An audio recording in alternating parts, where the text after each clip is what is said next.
Olá pessoal, aqui é o Concécio e está começando agora mais um programa Deus sem Igreja.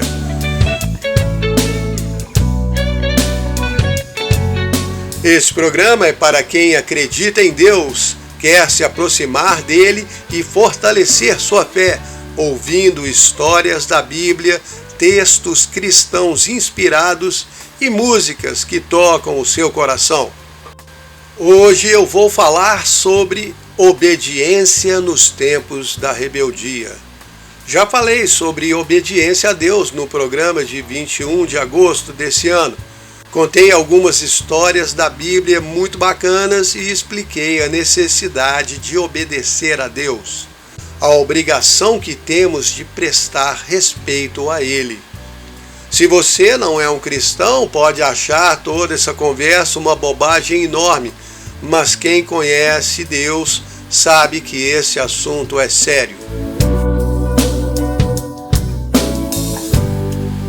Obedecer a Deus não ficou mais fácil nos dias de hoje, muito pelo contrário.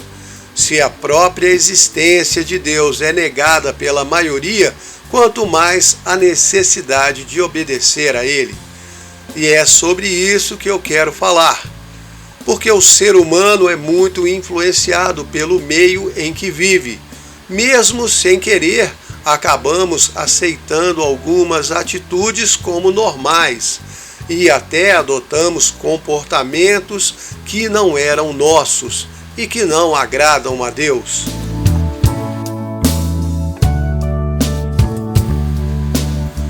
Me lembro quando era criança, eu via meus pais fazendo o sinal da cruz sempre que passavam em frente a uma igreja. Era uma demonstração de respeito e foi uma boa influência para mim. Mas mesmo que a igreja não seja uma fiel representante de Deus, esse gesto de fazer o sinal da cruz ainda é uma demonstração de respeito a Deus e um testemunho da sua fé. Sem falar nenhuma palavra, você mostra a todos ao seu redor que acredita em Jesus e demonstra respeito.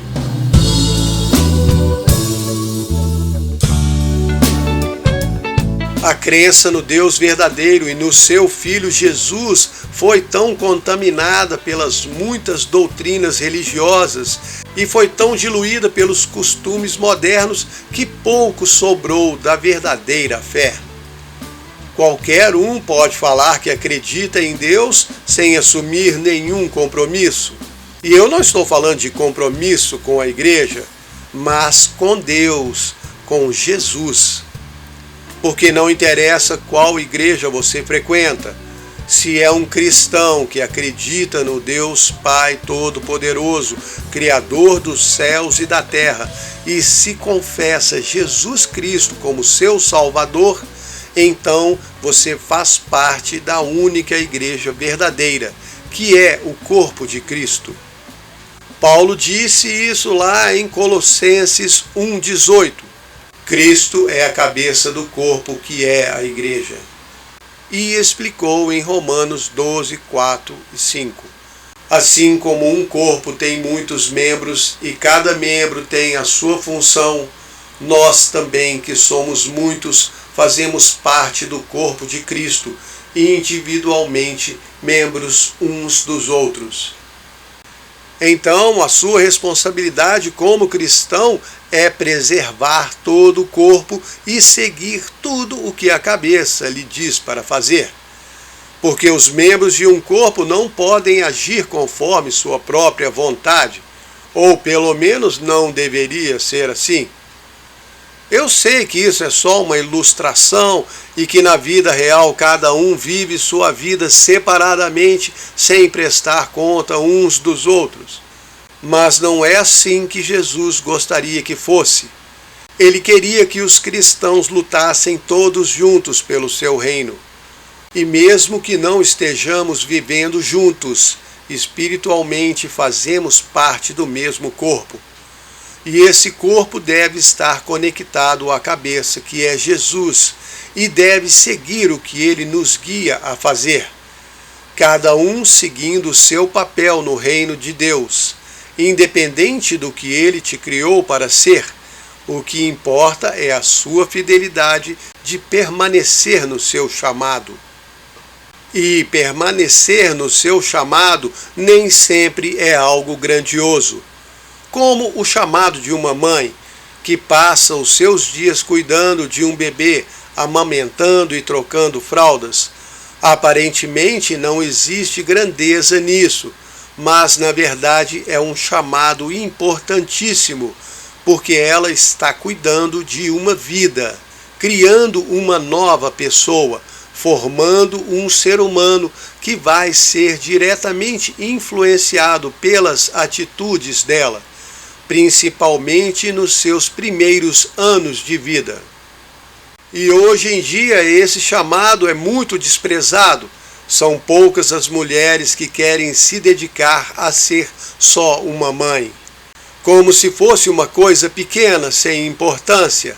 Mas todos os grandes homens e mulheres da história da humanidade tiveram uma mãe, e muitos deles se tornaram grandes pela dedicação dessas mães.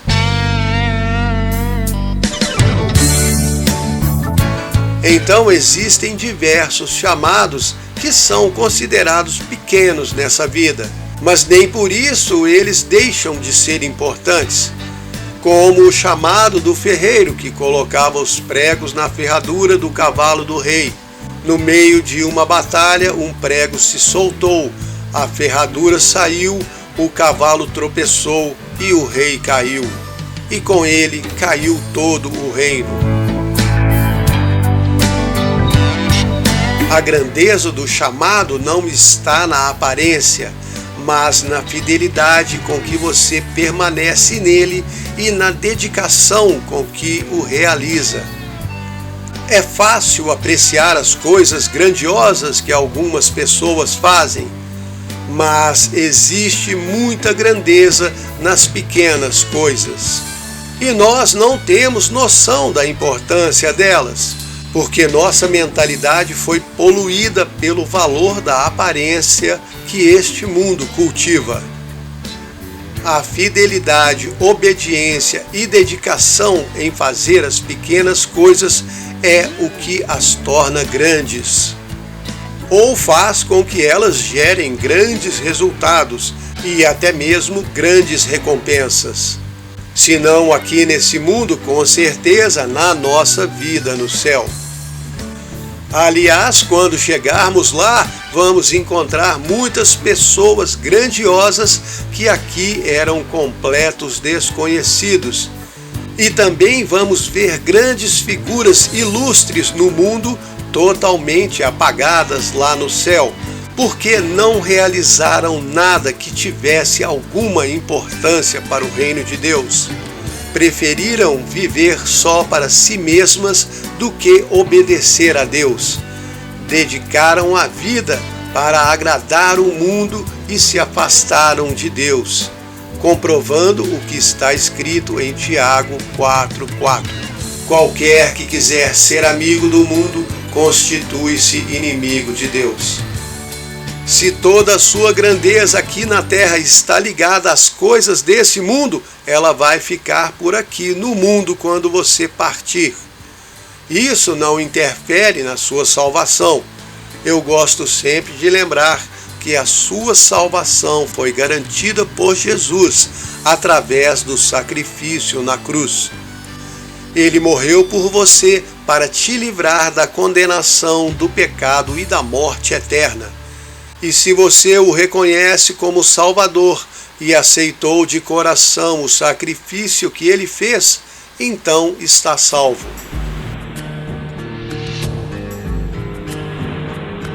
Mas quando chegar lá em cima, na casa do Pai, ainda vai ter que responder por tudo que você fez aqui nesse mundo.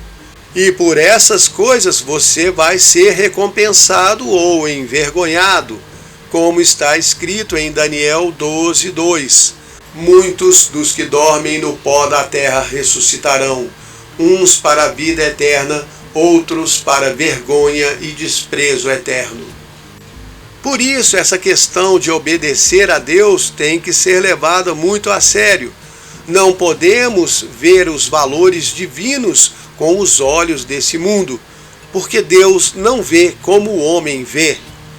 Foi isso que ele falou para o profeta Samuel, quando o enviou para ungir o filho de Jessé como rei de Israel. Essa história está lá em 1 Samuel 16. O profeta Samuel foi lá na casa do Jessé para ungir um dos filhos dele.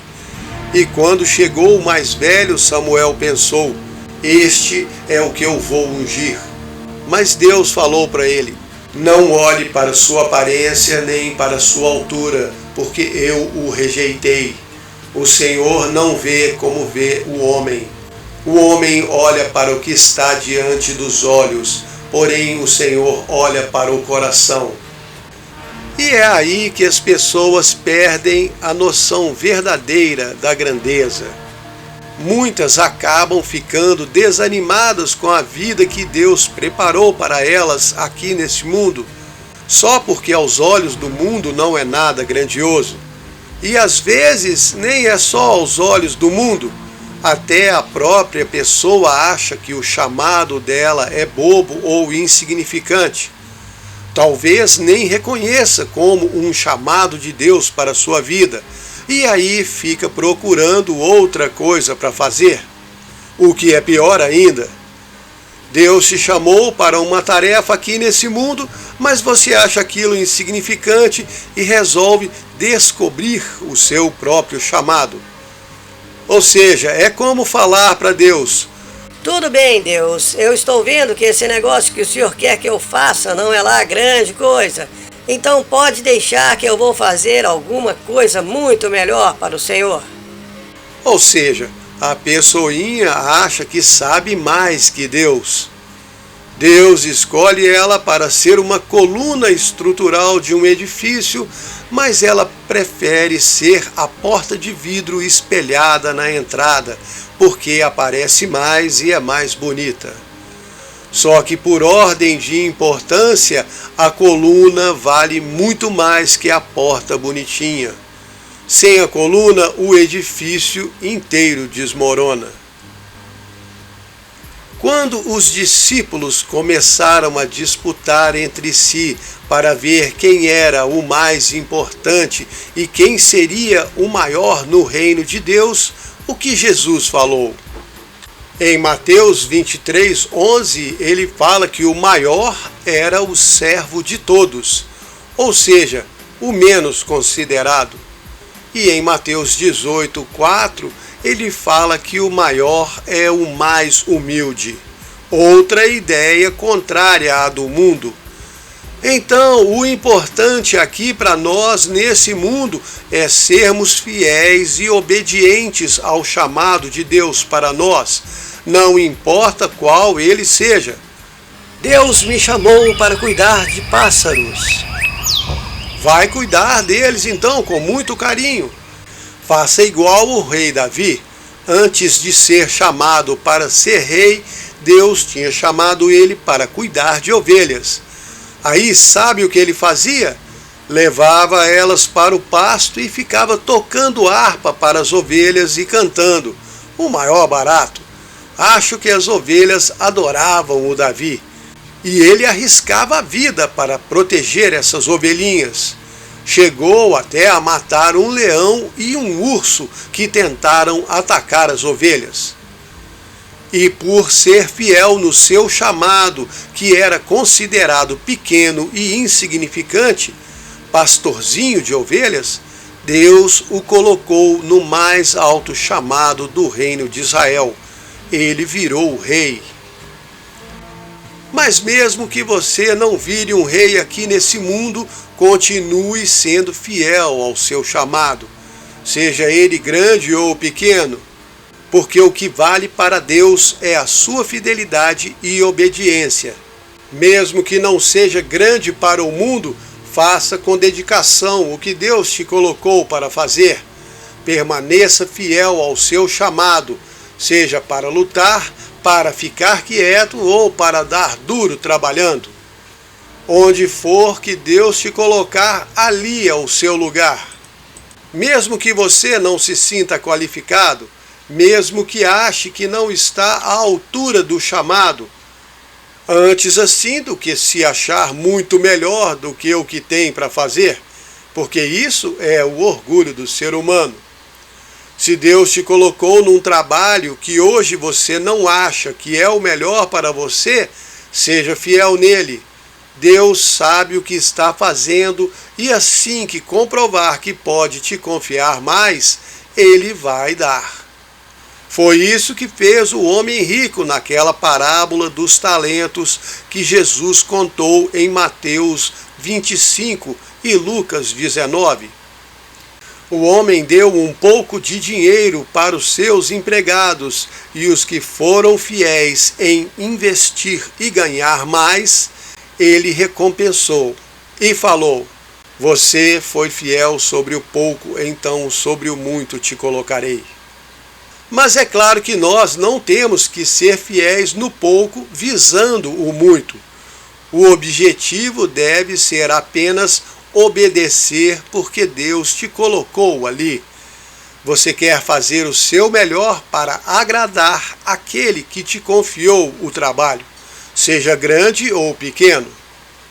Porque Deus conhece o coração de cada pessoa e sabe o que move cada um de nós, se é interesse ou amor. E Ele sempre recompensa mais aquele que faz por amor.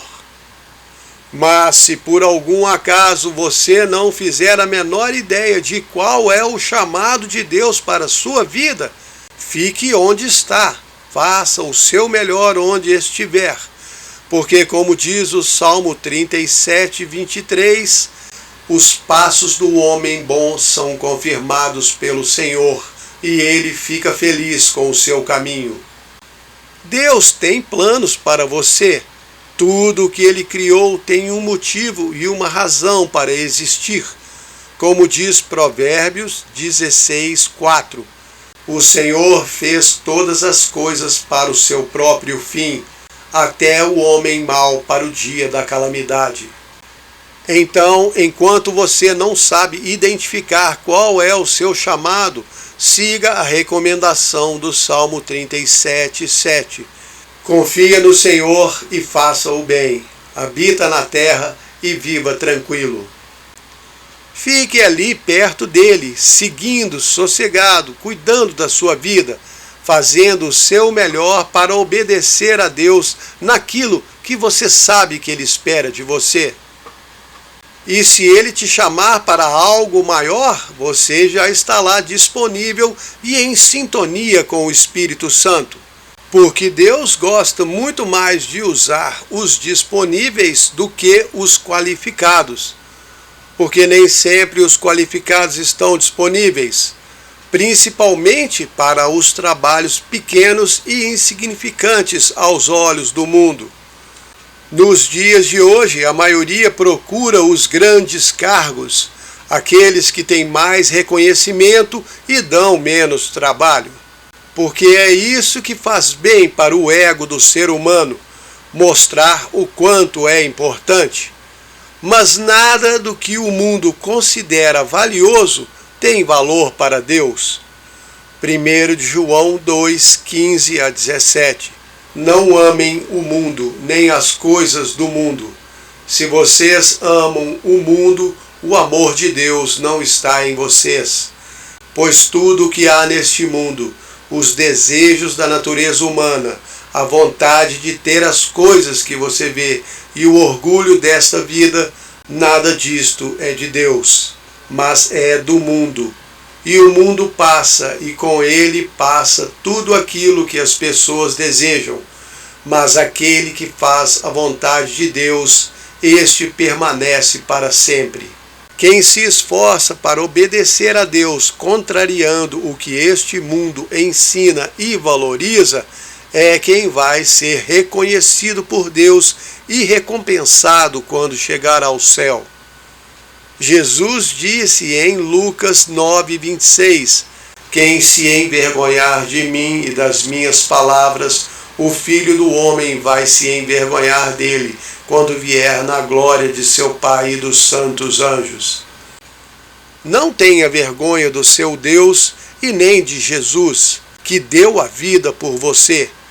Eles não fazem sucesso nesse mundo porque não são do mundo. E nós também não somos. Foi Jesus que disse isso lá em João 15:19. Se vocês fossem do mundo, o mundo amaria o que era seu. Mas como não são do mundo, porque eu os escolhi, por isso é que o mundo os odeia. Quando você se esforça para obedecer a Deus, o mundo rapidamente oferece oposição, porque reconhece que você não tem parte aqui nessa terra. Mas se você resolve comprometer a sua fé para agradar o mundo, então está decepcionando aquele que sofreu na cruz para te libertar da escravidão do mundo. Jesus sofreu por você. Ele foi humilhado, cuspiram na cara dele, bateram nele, enfiaram uma coroa de espinhos na cabeça dele e apertaram para os espinhos entrarem. Depois chicotearam ele usando um chicote com pontas de ferro para rasgar a pele dele. Aí fizeram ele carregar uma cruz de madeira pesada, furaram as mãos e os pés dele para o pregarem nessa cruz. Ficaram zombando dele enquanto morria ali. Mas ainda não acabou. Depois de morto, ele foi para o inferno e enfrentou o inimigo das nossas almas e libertou todos os que estavam aprisionados lá. Tudo isso Jesus fez por você, mas aí você resolve ignorar tudo para agradar o mundo? O mundo que não está nem aí para você, que só quer te escravizar, te oprimir, te enganar e te fazer negar a Deus, para que no final você morra junto com o mundo e com tudo que é do mundo. Ah, mas você falou que Jesus me salvou e eu vou para o céu. Sim, se você recebeu Jesus como Salvador, você vai para o céu. Mas lembre do versículo que acabei de ler, Lucas 9:26. Quem se envergonhar de mim e das minhas palavras, o Filho do Homem vai se envergonhar dele, quando vier na glória de seu Pai e dos santos anjos. Jesus vai apresentar a Deus cada um dos que são dele, aqueles por quem ele deu a vida. Mas quando chegar a sua vez, ele vai ficar com vergonha de te apresentar, porque você teve vergonha dele aqui no mundo. Será que você consegue pensar na sua cara nessa hora? Você lá em pé perante Deus e Jesus ao seu lado com vergonha de você. E você vai passar a eternidade no céu, sabendo que aqui nesse mundo você ficou com vergonha dele. Deus te perdoa, porque Jesus morreu por você. Jesus te perdoa, porque ele te ama. Mas eu tenho certeza que você vai ter muita dificuldade de se perdoar. Então, se vamos viver a eternidade com ele, nada melhor do que nos prepararmos para essa eternidade, reconhecendo nessa vida os valores eternos e colocando eles acima dos valores desse mundo. Eu sei que não é fácil, mas é o certo e é o melhor para você. Jesus foi fiel até o fim da vida para te garantir a eternidade. Se esforce para ser fiel a Ele.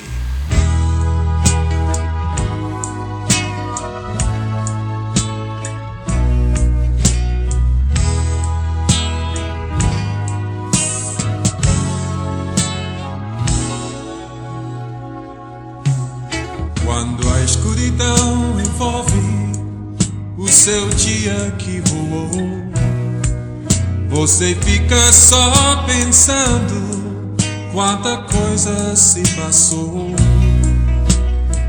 Você vê as pessoas como elas vão e vêm. Você se sente uma onda do mar à mercê de uma corrente e de toda essa gente que passa por sua vida. Você não conhece quase ninguém.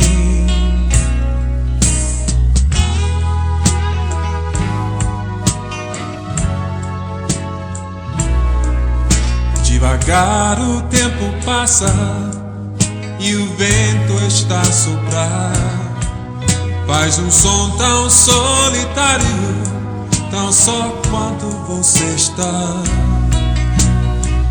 É a velha história de sonhos sem realizar, coisas que queria ser, que desejava alcançar.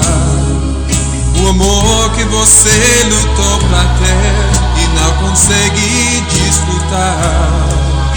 Mas veja, talvez tudo vá melhorar, porque há um amor mais fiel que um amigo. Um amigo que sempre está contigo. Há um amante mais selvagem que o vento, mais que o amante, mais que o amigo. Esse amante pintou o azul do céu, limita os mares e criou você e eu. E ele é grande demais pro universo, mas cabe em sua mão.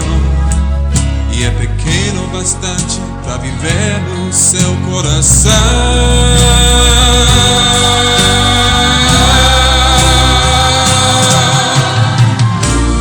Há um amor mais fiel que um amigo.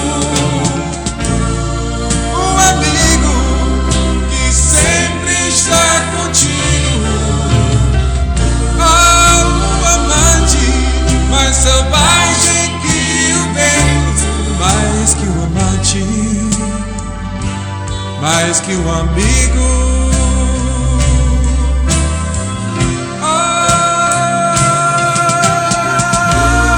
O amor mais fiel que um amigo. Um amigo que sempre está contigo.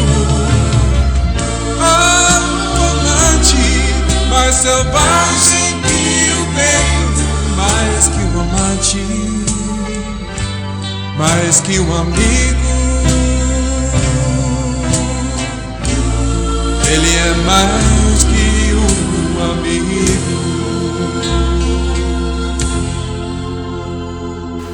Você está escutando o programa Deus Sem Igreja. Meu nome é Concécio e hoje estou falando sobre obediência nos tempos da rebeldia. Porque eu sei muito bem que não é fácil obedecer a Deus no mundo de hoje. Um mundo que promove a desobediência, descrença e desrespeito. Ter fé e obedecer a Deus quando tudo ao seu redor contribui é muito mais fácil. Mas ser uma testemunha fiel e solitária é bem mais difícil, principalmente quando a oposição é forte. Ao longo dos anos, muitos homens de Deus encararam situações parecidas. Lá em 1 de Reis 18, 22, o profeta Elias disse ao povo de Israel: Só eu fiquei dos profetas do Senhor, mas os profetas de Baal são 450 homens. Ele era o único que defendia a Deus no meio de um povo que tinha dado as costas ao seu Criador e foi perseguido por causa disso. Ah, mas eu não sou nenhum profeta poderoso e nenhum discípulo famoso. Eu entendo. Muitas vezes achamos que só os grandes personagens da Bíblia, os famosos profetas e os discípulos de Jesus é que tinham a fé e o poder de Deus para se levantar em tempos de oposição. Mas não é verdade. Eu conheço uma história de um Zé Ninguém na Bíblia que permaneceu fiel a Deus no meio de um povo descrente e rebelde.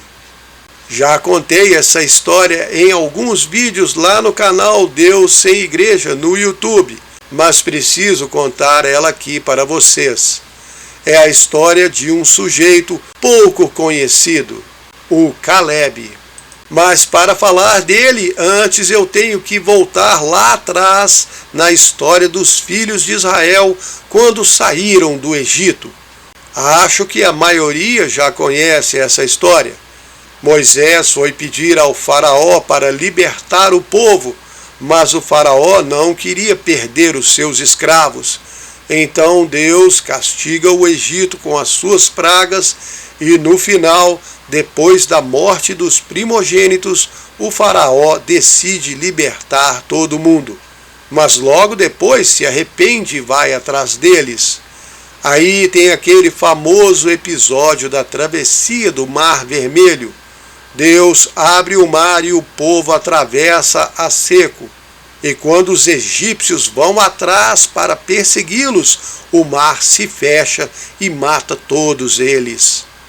Aí Moisés segue guiando o povo para a terra prometida. Só que esse povo reclamava o tempo todo. Desde a primeira vez, quando Moisés vai falar com o faraó, e o faraó ficou com tanta raiva que aumentou a carga de trabalho dos israelitas, eles já começaram a reclamar. Chegaram para o Moisés e falaram assim: Ah, vocês fizeram o faraó ficar com tanta raiva de nós que agora quer nos matar de tanto trabalhar.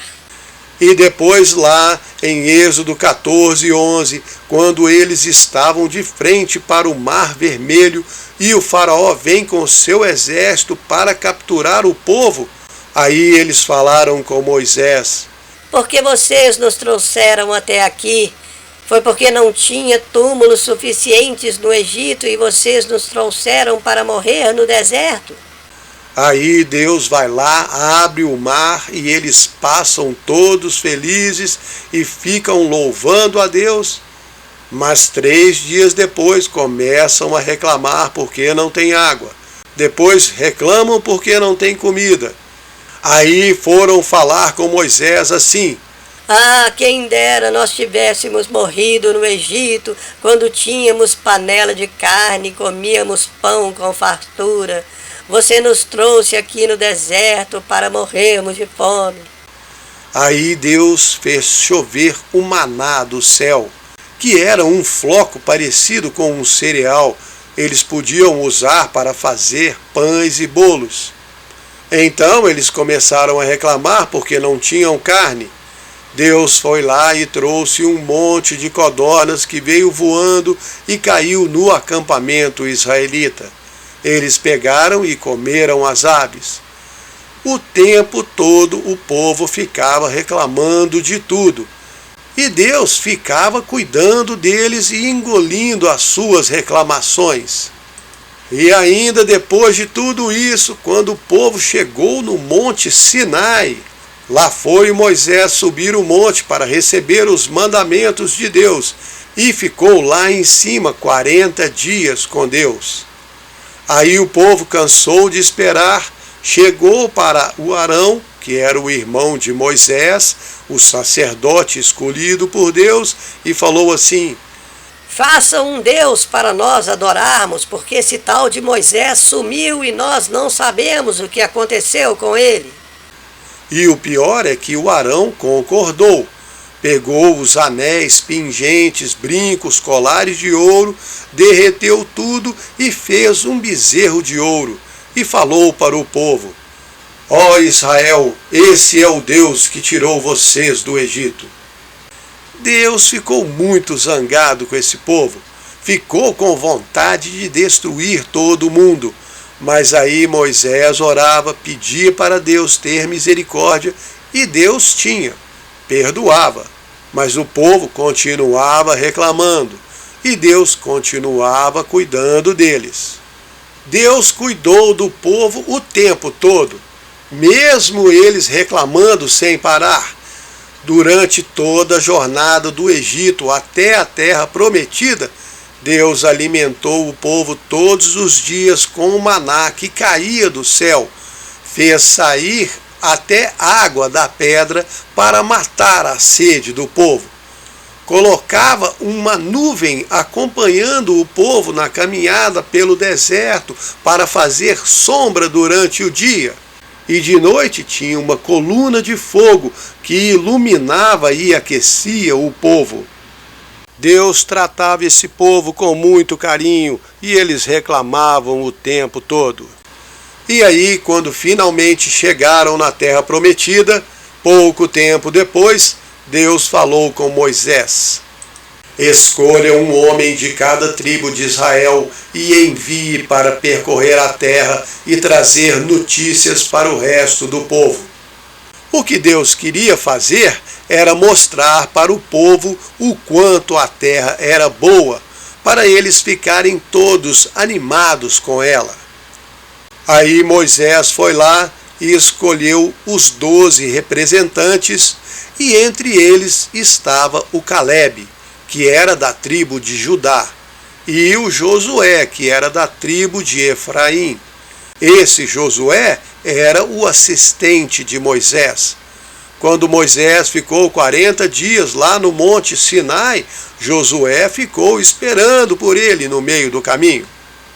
Então Moisés falou com os representantes de cada tribo, que ficaram conhecidos como os 12 espias, porque eles foram espiar a terra. Moisés falou assim: vão e vejam como é a terra, como é o povo que mora nela, se é forte ou fraco, se são poucos ou muitos, se a terra é boa, se as cidades são fortificadas, se o solo é fértil, se tem matas, e se esforcem para trazer os produtos da terra, os frutos, porque era a época das uvas. Aí os homens foram lá, percorreram a terra e voltaram 40 dias depois. Trouxeram um cacho de uva tão grande que foi preciso 2 deles para carregar pendurado numa vara. Trouxeram também outros frutos e falaram assim: fomos pela terra que você nos enviou e ela realmente mana leite e mel. É uma terra de fartura e esse é o seu fruto. E continuaram: só que o povo que mora nessa terra é poderoso e as cidades são muito grandes e fortificadas, e lá existem os gigantes, que eram os descendentes de Anak, os Enaquins. Quem não conhece essa história pode ler em Gênesis 6. Nessa hora, Calebe se levantou e disse: vamos lá, gente, fiquem animados, vamos tomar essa terra, nós vamos prevalecer contra os seus moradores. Mas os outros homens que tinham ido com ele falaram: não, nós não podemos atacar esse povo, eles são muito mais fortes do que nós. E começaram a falar mal da terra prometida na frente de todo o povo de Israel. Falaram assim: essa terra devora os seus moradores, todo o povo que nós vimos são gigantes, e nós parecíamos gafanhotos perto deles. Aí toda a congregação de Israel começou a chorar em voz alta, começou a reclamar do Moisés, reclamar do Arão, e começaram a falar: ah, antes nós tivéssemos morrido no Egito ou no deserto. O Senhor nos trouxe aqui para nós morrermos lutando, e as nossas mulheres e crianças vão virar escravos. É melhor nós voltarmos para o Egito. Vamos eleger um capitão que nos leve de volta para lá. Moisés e Arão ficaram tão impressionados com a reação do povo que caíram de joelhos. Aí o Josué e o Calebe falaram: a terra é muito boa, gente. O Senhor vai nos ajudar e vai nos dar essa terra. é uma terra de fartura. Não sejam rebeldes contra o Senhor. Não fiquem com medo do povo dessa terra, porque nós vamos vencê-los. O Senhor está conosco. Aí o povo resolveu apedrejar o Josué e o Calebe. Só que nessa hora a glória do Senhor apareceu em cima da tenda onde ficava a Arca da Aliança, e o Senhor falou para Moisés: até quando esse povo vai me provocar? Até quando não vão acreditar em mim? Depois de tudo que eu fiz no meio deles, eu vou rejeitar esse povo e vou destruí-los, e vou fazer de você um outro povo. Mas Moisés novamente intercedeu pelo povo a Deus e falou: Senhor, o Senhor é paciente e tem muita compaixão. Perdoa a maldade e o pecado. Perdoe esse povo segundo a grandeza da sua bondade. E falou mais um monte de coisa e pediu para Deus perdoar o povo. No final, o Senhor falou assim: conforme você me pediu, eu vou perdoar. Mas tão certo como eu vivo, que nenhum dos homens que viram tudo que eu fiz no Egito e tudo que eu fiz no deserto e reclamou de mim todo o caminho essas 10 vezes e não me obedeceu, nenhum deles vai ver a terra que eu prometi. Só o meu servo Calebe, que tem um espírito diferente e sempre tem sido fiel a mim.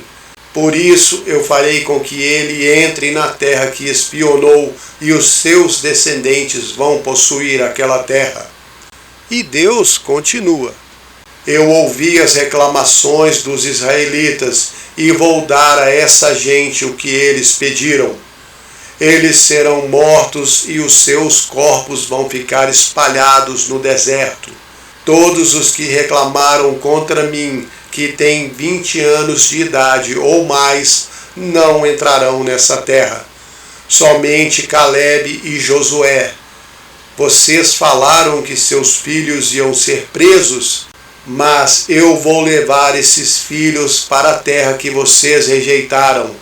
E lá vai ser o lar deles, enquanto todos vocês vão morrer no deserto.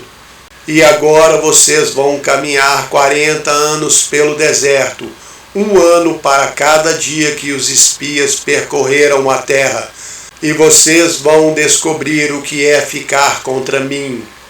Eu, o Senhor, falei. Pronto, acabou. Foi por isso que eles tiveram que ficar 40 anos vagando pelo deserto. Não foi porque Deus errou o caminho, Moisés errou o caminho.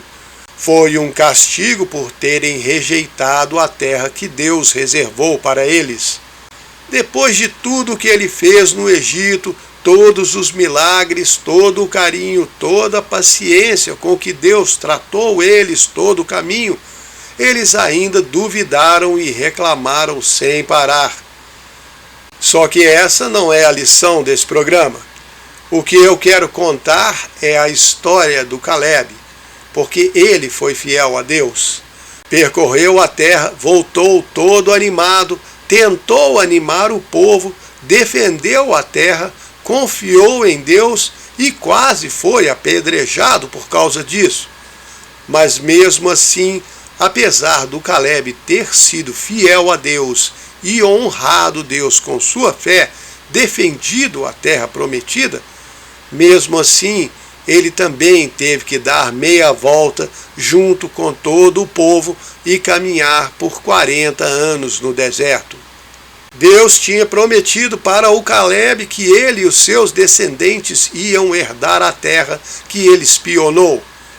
Ele e o Josué tinham uma promessa de Deus, mas ainda assim precisavam caminhar com o povo por 40 anos. E durante esses 40 anos eles tinham que continuar confiando, continuar sendo fiéis a Deus. Calebe não desobedeceu a Deus, nem o Josué, mas Deus não podia deixar só os dois entrarem na terra. Eles não iam conseguir conquistar a terra sozinhos e Deus não ia destruir todas as nações que viviam lá só por causa dos dois. Todo o povo rebelde tinha sido amaldiçoado por Deus e ia morrer nesses 40 anos de caminhada pelo deserto. Caleb estava livre dessa maldição, mas teve que andar no meio desse mesmo povo rebelde por 40 anos. Ele teve que viver com os murmuradores por 40 anos. Teve que ouvir as reclamações deles todo dia. Viu as revoltas contra Moisés, viu Deus castigando o povo. E durante esses 40 anos, o nome do Caleb nem é citado mais na história. E em todos os lugares da Bíblia que contam o que aconteceu desde o dia que Deus mandou o povo voltar a caminhar no deserto até a hora que eles chegaram, nenhum fala do Caleb. Josué aparecia mais porque era o assistente de Moisés, mas o Caleb não. Para receber a bênção de Deus, ele teve que esperar e confiar quieto por 40 anos. E aí o que aconteceu? 40 anos depois, quando todos os israelitas que foram amaldiçoados por Deus morreram no deserto, a nova geração voltou para a terra prometida. Dessa vez guiados por Josué, porque Moisés e Arão também já tinham morrido. Foi aí que Deus parou o rio Jordão para Josué e todo o povo atravessarem a seco. Depois tem aquela famosa batalha dos muros de Jericó, e eles foram conquistando a terra prometida, um reino de cada vez, lutando as batalhas contra os povos da terra, que eram povos muito maus.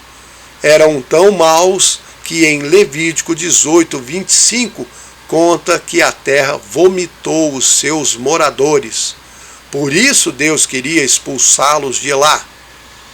Então, depois de 5 anos lutando e conquistando, entrando pela terra pouco a pouco, eles acabaram chegando no local que Caleb tinha falado com Moisés que queria para ele. Lá atrás, 45 anos antes, quando Caleb foi espionar a terra, ele viu o local que ele queria para ele e para seus descendentes. E Caleb falou desse lugar para Moisés. Josué testemunhou a conversa. E Deus abençoou quando falou em Números 14:24 que o Caleb e os seus descendentes iam herdar aquela terra. Eles chegaram em Gilgal, perto das terras que o Caleb queria, e ele falou com Josué. Você sabe que o Senhor falou com Moisés a respeito de mim. Eu tinha 40 anos quando Moisés me mandou espiar esta terra. Eu acreditei no Senhor. Os que subiram comigo se rebelaram, mas eu perseverei em seguir o Senhor. E Moisés jurou naquele dia e disse: a terra que o seu pé pisou vai ser sua e dos seus filhos, porque você perseverou em seguir o meu Deus. Aí o Caleb continuou: Deus me conservou com vida como prometeu, e agora, 45 anos depois, eu tenho 85 anos de idade, mas ainda estou tão forte como no dia que Moisés me enviou. A minha força é a mesma para entrar, para sair e para lutar a guerra. Então me dê esse monte que o Senhor falou naquele dia. O Caleb esperou 40 anos quietinho na dele, seguindo o Senhor fielmente no meio de um povo super rebelde, mas a atitude do povo não influenciou o Caleb. E essa é uma enorme lição, porque muitas vezes nós adoramos ter uma desculpa para não seguir o Senhor como deveríamos. Ou pelo menos ter uma desculpa para não fazer o nosso melhor. Fazemos o mais ou menos porque comparado com o resto do povo, o mais ou menos é ótimo. Mas Caleb não se comparava. ele seguia fielmente sendo quem ele era e aguardando o cumprimento da promessa que Deus tinha feito para ele. Ele sabia que não podia se tornar um com o povo, porque o povo estava debaixo da maldição, reclamando, se rebelando contra Deus o tempo todo. Mas ele não. Ele tinha sido abençoado por Deus e só precisava esperar a hora de receber essa bênção. Agora, o mais impressionante de tudo foi o lugar que esse tal de Caleb escolheu. Era um monte chamado Kiriat Arba, porque o dono do monte era o tal do Arba, que era o maior entre todos os Enaquins. Ou seja, o cara era o maior de todos os gigantes da época. E o vovô Caleb chegou lá com 85 anos e falou assim para o Josué: eu sei que os gigantes estão lá e que as cidades são grandes e fortes, mas o Senhor vai comigo e eu vou expulsá-los de lá, como Deus prometeu. Aí o Josué abençoou Caleb e deu para ele o monte como herança. Caleb foi lá, venceu o Arba e todo o seu exército e colocou o nome no monte de Hebrom. Ele confiou no Senhor e esperou o cumprimento da promessa por 45 anos. Quando chegou a hora, ele não reclamou de estar velho demais. Deus deu para ele a mesma saúde e a mesma força que ele tinha aos 40. E Caleb foi lutar contra o maior de todos os gigantes que já existiu na terra. E derrotou não só o Arba e os seus homens e tomou a montanha, mas depois ele ainda conquistou outras cidades. E essa também é outra lição impressionante: confiar em Deus depois que você recebe a bênção. Porque demorou 45 anos para ele receber, mas na hora que ele chegou onde queria, por causa da sua fidelidade, ele ganhou de Deus a força, a saúde e o vigor para conquistar o que tinha sido prometido a ele, e para viver muitos anos depois e aproveitar o que ele tinha conquistado. Nós hoje reclamamos demais quando não recebemos logo o que esperamos ou o que pedimos a Deus. Caleb não reclamou da demora e nem reclamou quando chegou na hora de receber a bênção. Ele podia ter falado: agora eu já estou velho, cansado e não quero lutar mais. Não vou dar conta de conquistar esse monte e derrotar esse tal de Arba. Ele é um gigante muito grande. Deixa pra lá, eu vou morar aqui embaixo mesmo, na terra de alguém. Não, Caleb não falou assim. Quem falava assim eram os murmuradores. Reclamavam o tempo todo e por isso não receberam nenhuma parte na herança de Deus. Mas o Caleb pensou assim: bom, Deus prometeu que essa terra ia ser minha e dos meus descendentes. Ele me mandou caminhar no deserto com esse povo chato por 40 anos. Eu obedeci, fiz a minha parte, não reclamei, segui quietinho na minha. E agora cheguei aqui. Tem uns gigantes enormes lá, mas isso é problema de Deus, não meu. Ele prometeu e eu sei que ele vai cumprir. E essa também é outra lição preciosa da vida apagada do Caleb.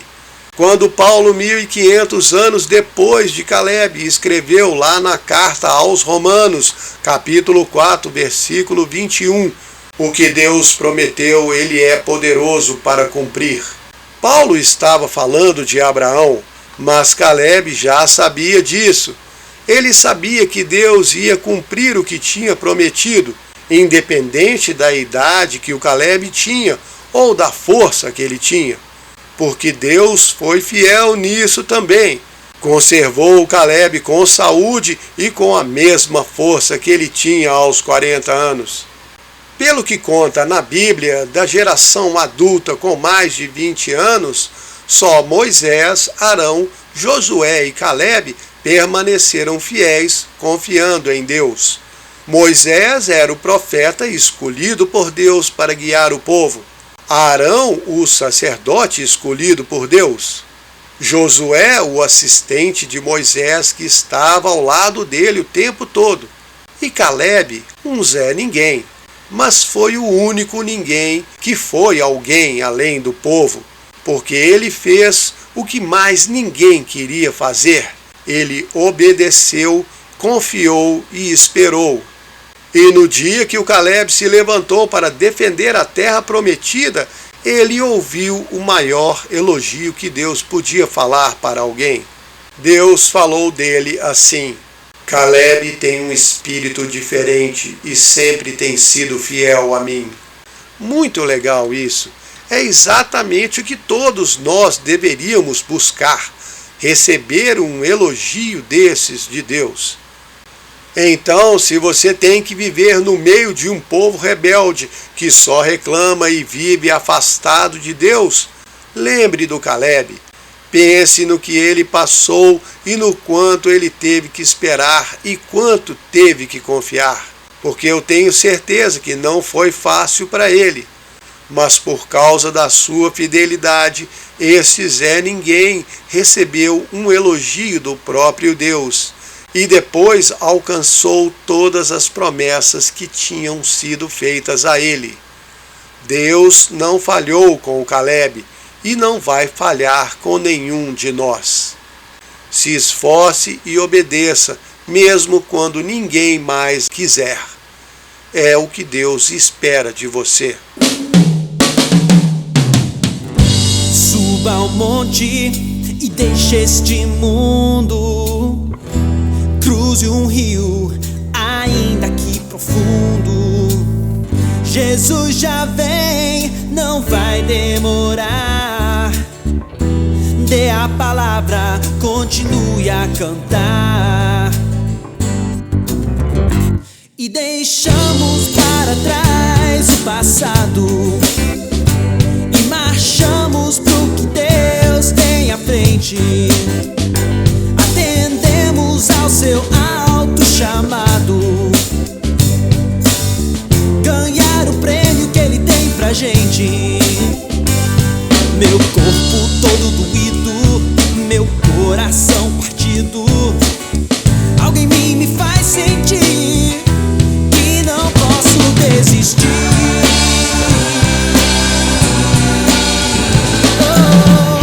Suba ao monte e deixe este mundo. Cruze um rio, ainda que profundo. Jesus já vem, não vai demorar. Dê a palavra, continue a cantar. Está chegando ao fim mais um programa Deus Sem Igreja. Meu nome é Concécio e eu espero que você tenha gostado. Se quiser mandar uma mensagem, anote aí o número do WhatsApp: 319-9690-3688. 319-9690-3688. Esse programa vai ao ar toda quinta-feira às 20 horas. Espero você na semana que vem. E que Deus abençoe o seu final de semana. Suba ao monte e deixe este mundo. Cruze um rio, ainda que profundo. Jesus já veio.